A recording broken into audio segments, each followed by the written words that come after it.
hire mon bandiraɓe tedduɓe musidɓe sehilaɓe dingiral jamma bela hetto bela jamma bela wona laccire saño sah bela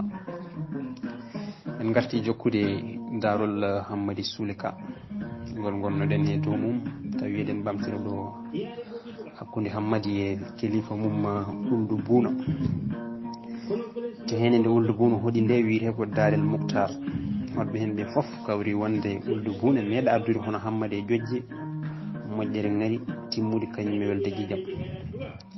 so gonga ɓe meeɗani yiide hono Hammady ko ɗum saabi inde Hammady naati te hen nde ina habba juuɗe koyɗe mawɓe galleji safalɓe ɓe mbaddiyaɗa e Ould Bouna eɓe mbiya yeeyammo mi waɗi hen guelode joyyi mi nanguirimo sefre baali mi nanguirimo sefre beyi mi sodirimo nayyi wondude e horɓe ɗiɗo te ina ɓooya tan eɓe ɓeydo jarribede Hammady holko addi oɗo jarabi ina jeeya hen salade Ould Bouna yeyde Hammady o way kono nimsuɗo ni ko Hammady tan o meeɗi nantade ha tiiɗi kala mo adduno kala mo wujjuno wondere makko tan ko balɗe taw o yeeyi ɗum ala ko woni golle makko so wona diftade suhaɓe e yeydi ɗumen ko hen o darni galle makko julagu lamdam solleji bagui walla ñaaƴi ngu wiyata omo waɗa ngu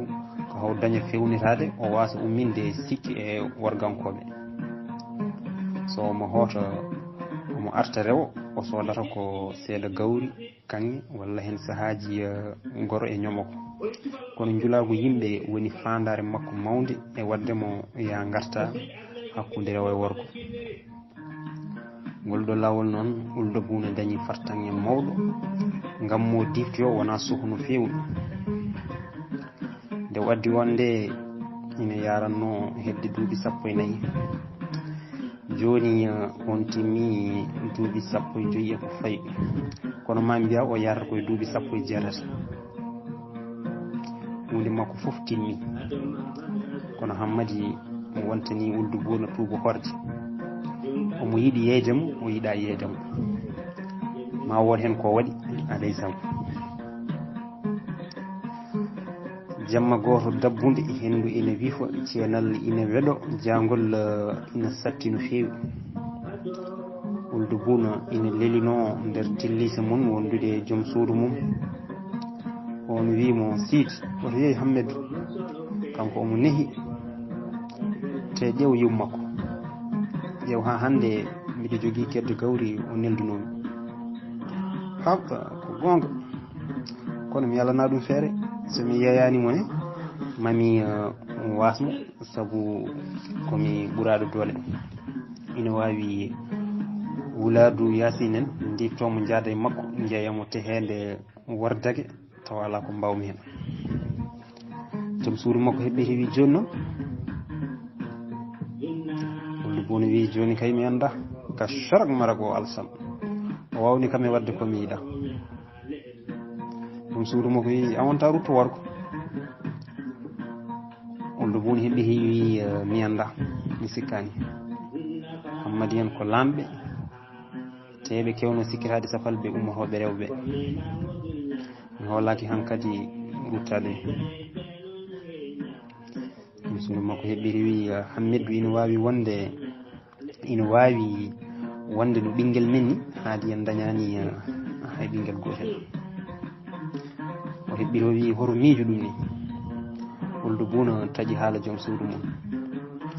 Wulade Moukhtar en jaɓata ala ko haali Wulade Yasine en joom suudu makko heɓɓiti wi namdo tan Cheikh Wuld Cheikh maw haalana hen ko laaɓi to banggue diine hande ko kanko woni Seykoul Kabir e Darel Moukhtar Darel Moukhtar noon jogui ko kinɗi ɗiɗi ha hiɓi tati hen wotere wiyete ko Wulade Moukhtar ko kamɓe cinci tehede nde ɓe ɓuuri yarude ko ceernagal koɓe janguɓe e janguinoɓe alqur'ana saria eɓe jogui jawdi ko wayno baali beyi e guelodi eɓe jogui kadi guese tamoroje ko ɗum waɗi eɓe cohla ñande foof juuɗe liggotoɗe kewɗe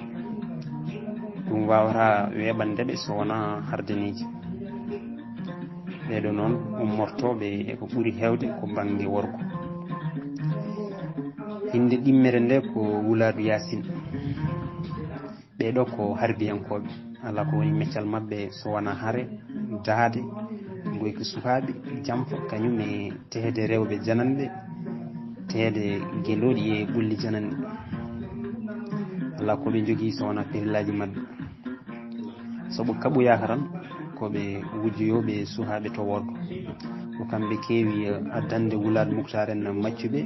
ɓe jeeyo ɗumen ko tiiɗi. hen sahaji ɓe gujjoto maccuɓe ɓen ɓe jeeyoy woɓɓe. ko ɗum waɗi joyi jo foof te hen nde dillat ɓe pelɓodira haɗe ɓo wontude bone. caɗele Ulde Bounu noon ko wonde o jeyaka e Wuladu Moukhtar en, te kadi o jeyaka e Wuladu Yasin en. omo famɗi doole, o basɗo, o ala ɓesgu, o ala koreji, o harani cellal, gari omo wondi e becce. bone ɗeydinimo debbo makko ne jeyaka e tehede nde, jiidaka e tehede nde. ko kamɓe tan ɗiɗo e dillitel mabɓe, kamɓe meyon mabɓe seeɗa kono Ummu Kalsum ɓirata ɓe mbaɗa tutom ɓurata ɗon. hay ngeloba mbawo yaranno worgo hen sahaji maw luɓo walla o hasa, so artino o yoɓa ha muusi. ala ko ɓurno wawde nawde worgo so wona lamɗam. somo artanno ko cuhlel dewel walla gorel ɓalewel hewno wonde gañari makko mawdi. so yettinoma hono hojom mawɓe tehede mbaddanno ada e makko, o yeeya cuhlel ngel. caggal ɗum o heblo kadi ɓuruto worgo. ko ni tan o woruno hawrondi Hammadi o fukki e tehede. Hammadi wontinimo ganuma kanko e debbo makko foof. inde tataɓere nde ko Hardiniji Haradinen ɓaleɓe maccuɓe. ɓeɗo ko kamɓe goni liggotoɓe jamma e ñalawma foof. worɓe ɓe ko aynaɓe gueloɗi, baali e beyi walla hen sahaji bamɗi e nayyi. ko kamɓe goni ƴogoyoɓe to ɓulli. ɓe nawata ko sumalleji e koduji, ɓe ndimda e bamɗi, ɓe gadda e tehede. rewɓe mabɓe ɓe ko kamɓe goni unoɓe, defoɓe, lawƴoɓe kaye. ko kamɓe goni wamboɓe sukaɓe, funtoɓe, wobuɓe. ko kamɓe kadi goni leldeteɓe, so ɓe dañi ɓiɓɓe halifaɓe mabɓe ɓeɗo jeeya sukaɓe ɓe eɓe kucciri hen. so ɓe kaali kamɓene ɓe mbadde hen ɓe jeeya. nde ɗo hinde noon ini fecci e pecci ɗiɗi: Haradine Yasin e Haradine Moukhtar.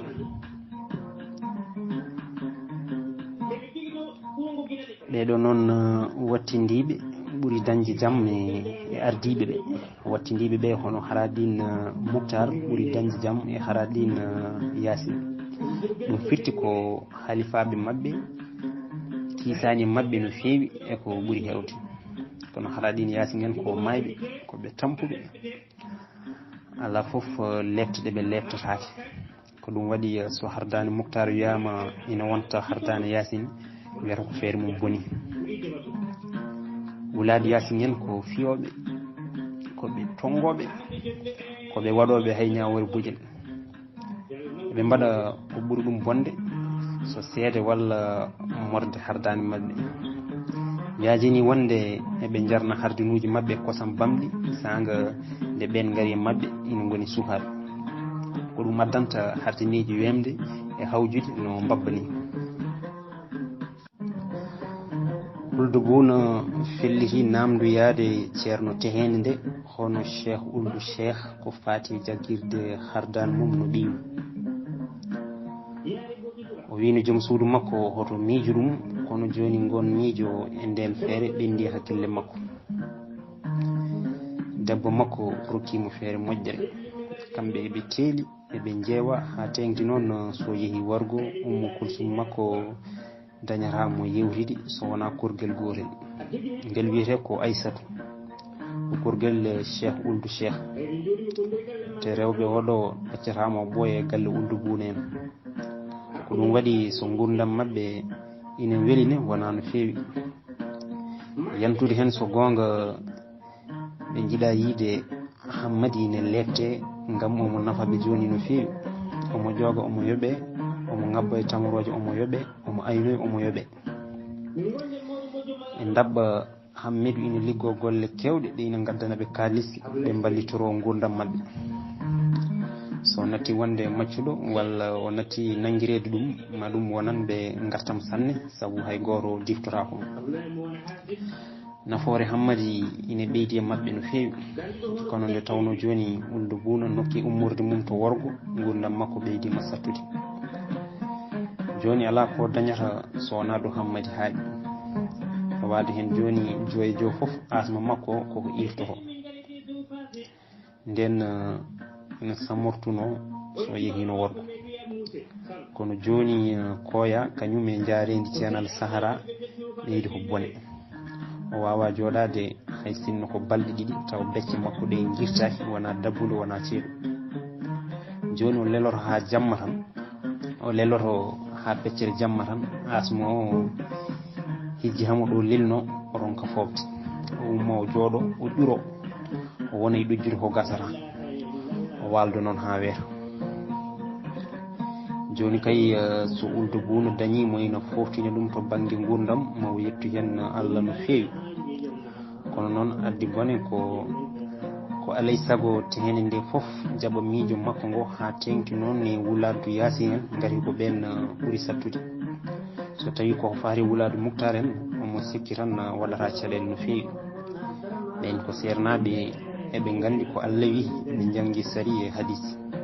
eɓe gandi gurdam nelaɗo e wondiɓe mum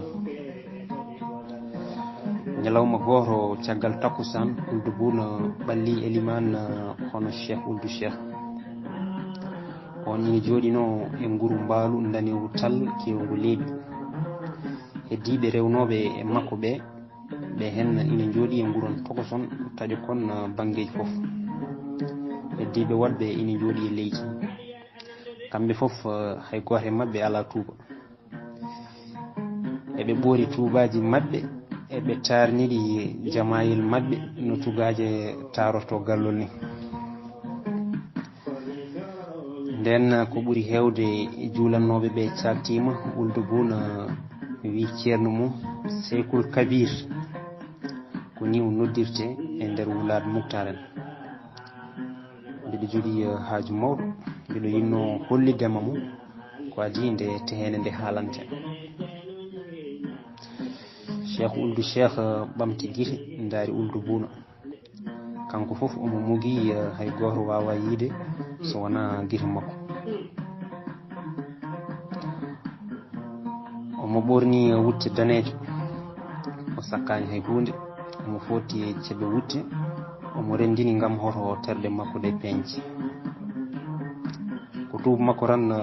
heddi to caggal jamato Ould Bouna kañum ɓornima ba mum gasni Cheikh Ould Cheikh dirmi o ɗojji o yaadini hen o wi nam mbiɗa heeɗi Ould Bouna heɓɓi heewi min e joom suudam min mbino haade min ngala ɓinguel emin jagguira Hammidou no ɓinguel amen Cheikh Ould Cheikh futtini Ould Bouna guite omo sumno hunuko ko o sumtiko o tellini kalaka ha heeɓi waare o wi ɗum firti ko natta wonde hardani Ould Bouna wi mi andani mbiɗa sikki kay Seykoul Kabir heɓɓi heewi ala abadan wawa wonde Ould Bouna heeñi taƴi haala ceerno ko taki Seykoul Kabir ko taki meeɗa waɗede ɗo e Darel Moukhtar omo haala elle ceɓɗo omo weysa juuɗe kono ha joni o firtani ferlande makko Seykoul Kabir Ould Bouna noddi ceerno wondude e yurmikinade ƴewno mbami min e joom suudam emin teeɗi emin ɓolli mbimi ala abadan somin jaɓanima ɗum Wouladou Yasin en janade amen ɓe mbiya min puɗɗi bone te so ɗum yewti ko mbiɗa aɗa waɗa ko dagaki to banggue sharia sa wawa wurnude Hammidou yeymo ko kilifa jogoto maccude mum wona benji mum. a wallata kam tan Cheikhul Kabir Ould Bouno ina haala ma mbiya ko goyo omo andi o ala doole omo yenana o suisa wadde ko lundi tehende nde oɗo ceerno fawno yakare makko yakare boni. ala mbimi erta ko bon hoto tampin hoore ma mbimi yeey Hamidou walla so tawi a ala ko ñamɗa nel kulsum mami tottuma fodde ko aɗa ñama fodde balɗe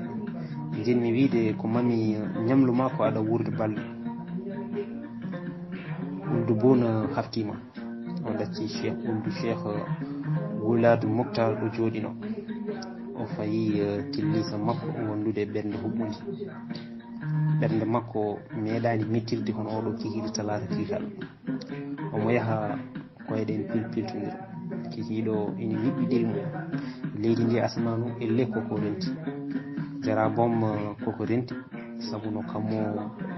way yajji ni e oɗo saaha ina hawni wona duule wona hay hunde o way kono o ala ɗo haaji ni ko bowal tan ina yaaɓi yaha ina furti yaha ƴeew leydi ndi kadi e oɗo sanga ko noon wayi ala ko neɗɗo soynoto so wona ceenal ley tule mum wona leɗɗe wona ndiyam wona hay batte hunde foof koko furɗi leydi ndi kammo ko gotum to banggue mbaadi e to banggue jikku foof hay goto mo ina yurmomo hay goto e majji mo ina faabomo kanji ɗiɗi foof koɗi ñirbiniɗe o siftiri ñalawma hande o nde ko tala so andu no wasa haalde haaju makko e oɗo ñalawma kiitaɗo kankone ɗum nawrimo o boorama ɗum ɗon foof dey ko Alassane Racine fayimo ɗum wontinimo lefte bonɗe ngar charak marak o Alassane Racine kono kanko ɗum foof hawanimo hayimo kay ko Cheikhul Kabir oɗo biɗo wonde ƴeftude maccude mum waɗa ɗum no ɓiyum dagaki to banggue sharia kanko o janggani no fewi kono o nani no wonde nulaɗo ƴeftino maccude mum biyeteɗo Zeydi o waɗi ɗum no ɓiyum rimɗini ɗum o haɗani ɗon tan o rokkino on debbo dimo ɓuraysiyanke laftude ceer hay sinno caggal ɗum o restino on debbo e yamirore jomiraɗo joni noon so Cheikhul Kabir wi wonde ɗum dagaki o haalani gonga walla ko nelaɗo wanno ko jeeya koye keeriɗe mum walla mataw maccuɗo nelaɗo wonno ko danejo no makko o ko ɓalejo deke hay maccuɓe no ɓurodiri no rimɗini. Ould Bouno yoolima e miijoji mum ha tampi o horima serdude hakkude gonga e fenade ko noonne hakkude ko dagui e ko harmi ko hunde wotere tan o yenana hande gurdam makko ɗum woni hande caggal oɗo kikiɗe talata kiitaɗo koye caɗele mawɗo hucci gurdam yerɓi faɗende makko ɓeydima hakkille ɓooyi ɓernde toosi ɗo Ould Bouno yahanno ha fandi tillisa mum tan becce girti o dari o ronkiti yaade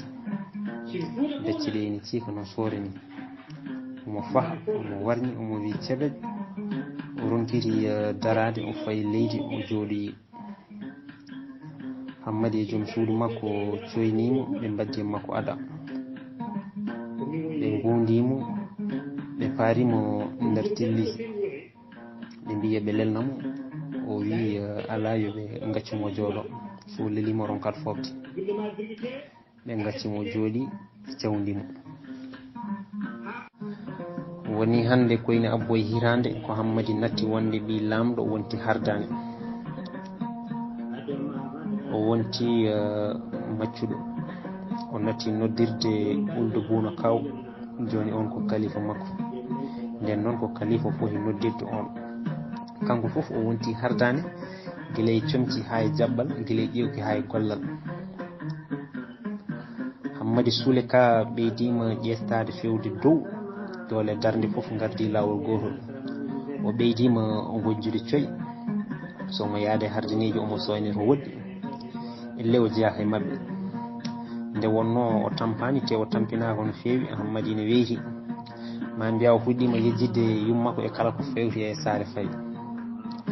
ñalawma goto subaka law Hammadi ina yaltina mbeyon kalifa mum ina orna tan ha jom suudu kalifa makko noddimo on wimo yo nooto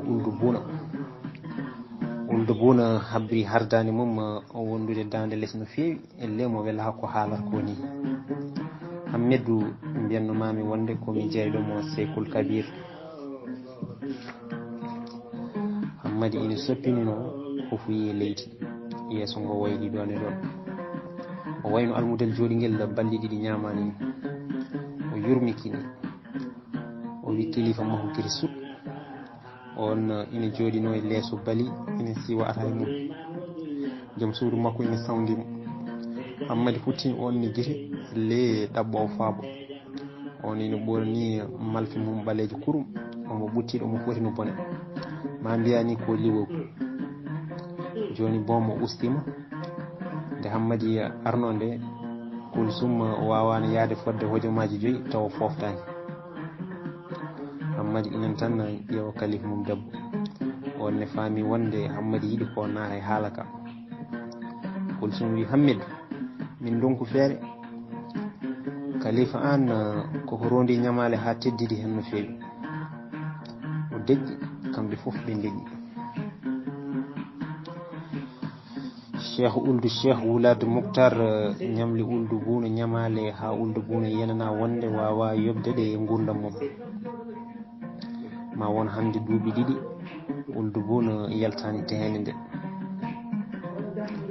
lawol ngol o dañirtuno koko uddi ha tiiɗi o hulti joni yaade worgo umbulagu makko boni feere makko firtima ɓeyti caɗele makko foof noon ko yimɓe 2 mawɓe tehede nde ina powɗodira Hammadi. Goto e mabɓe foof ina wiyama ko kañum sodata Hammadi gati ko kañum ɓuuri handude hen. ɓen 2 goni Cheikh Ould Cheikh nde omo ñamale kewɗo o e Zeydi Ould Ɗaha Wuladu Yasine mawɗo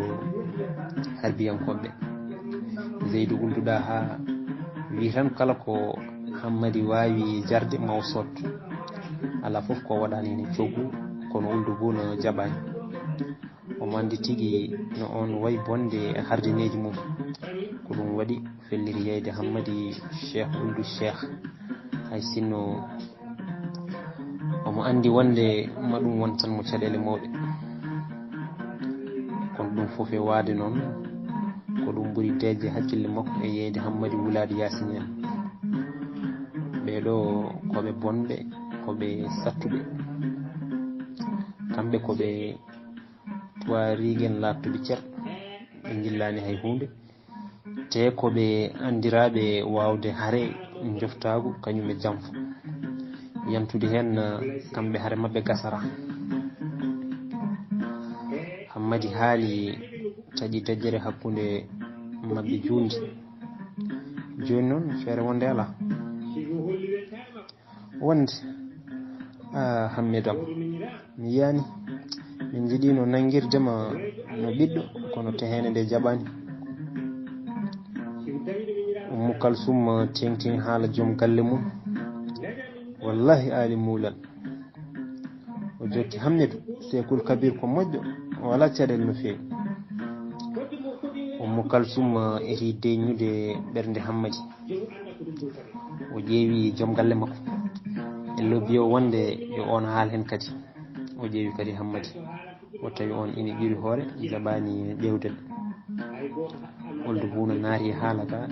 e yidde jabtinde joom suudu mum e yidde kadi ɓeydude deññude ɓernde hardani mum. Hammidou somi waɗani noon Seykul Kabir nawatami koto ñawirde Darel Moukhtar mi ñaawe haq minen cefalɓe min moƴƴani ala ko min jiya sowona jawdi goto foof ina yiiɗi wurde e doole goɗɗo o goto foof ina yiiɗi ligganede hay goto amen yiiɗa tampude ko ɗum addani min bone o deƴƴi kawma wawnimi ha codmami wallahi hakka Hammadi nani kaɗo haala o faami ko tigi rigi o wiye ɓernde makko so tawi safalɓe moƴƴani ɓaleɓe ne mbaɗa barke so wonano ɗum holko waɗi ha kaw makko ina yeeyamo o ummo e laamu o faye maccugagu beele wona ɗum jeeya koye ardinde jawdi so jawdi ɓuuri ni neɗɗo baɗum walla so jawdi ɓuuri ni neɗɗo bandum ko neɗɗo e hoore mum woni mo moƴƴani nden noon yimɓeɓe foof ko goto ala ɗo moƴƴo woni wona rew wona worgo ƴeew tan deke hay tubakoɓe samori heddiɓe ɓe wiyenomo ɓen ina kaɗanno maccugagu e dendagal falde Fouta nde foof kono hay ɓenne de ine lette yimɓe no fewi gam jawdi eɓe pawanno Foutankoɓe lempo cattuɗo wiyama kadi eɓe diftotono ɓaleɓe eɓe jeeyi ɗumen caggal maaje jeejji ɗum foof ko saabu jawdi bappaño makko arɗo paata hen kay safti ñallinde yimɓe nangue guila nangue hoore tan ha takkusan less gam ronkude ɓe yobde lempo o wiyanno ko jamiraɗo ko chef de canton yamirtamo on wiyanno ko commandant cercal on ne wiyanno ko borom Ndar on ɗon ne so heeɓino lempo neldata ko leydi mabɓe ina hawni elle tan tubakoɓe ɓe ko heegaɓe ha ina ballite noɓe ñamiri kono omo yenana joni ɗum wonano basal ala ko yidde tan jawdi saabino ɗum kono ɓen ko hefereɓe koɓe janininkoɓe kala koɓe mbawi wadde e bonande ina famni woni ko famnaki kay ko wiyoɓe ko julɓe caggal ɗum ɓe dutto ɓe mbaɗa golle kantoriɗɗe noon bandiraɓe tedduɓe musidɓe sehilaɓe ko ɗo katen ha ñande wonde so Allah jaaɓi Allah jarama on jarama